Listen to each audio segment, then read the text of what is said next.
স্বামী ভালো হলে স্ত্রীও ভালো হয়। এই প্রবাদটি আমরা প্রায় সময় শুনে থাকি। এই স্বামী ভালো হলে স্ত্রী ভালো হয়, এই প্রবাদটি ইংরেজিতে কীভাবে বলবো? চলো দেখে নিই। স্বামী ভালো হলে স্ত্রী ভালো হয়। A good husband makes a good wife. A good husband makes a good wife. খিদের জ্বালায় মাথা ঠিক থাকে না।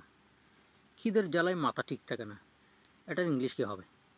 ক্ষুধার জ্বালায় মাথা ঠিক থাকে না, এটার ইংলিশ হবে A hungry fox is an angry fox.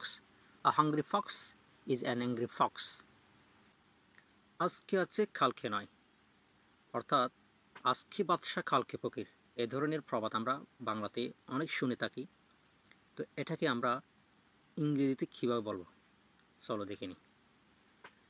আজকে বাদশা কালকে ফকির। A king today is a bigger tomorrow. A king today is a bigger tomorrow. যেমন কর্ম তেমন ফল।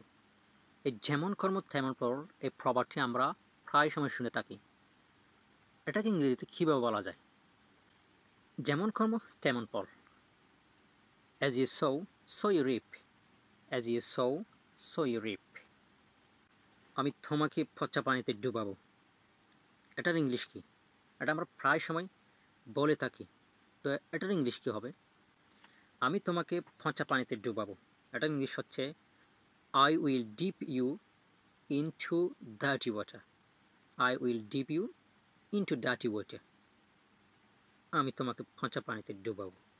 তো এটা আপনি কাকে বলবেন? কমেন্ট সেকশনে লিখে জানান।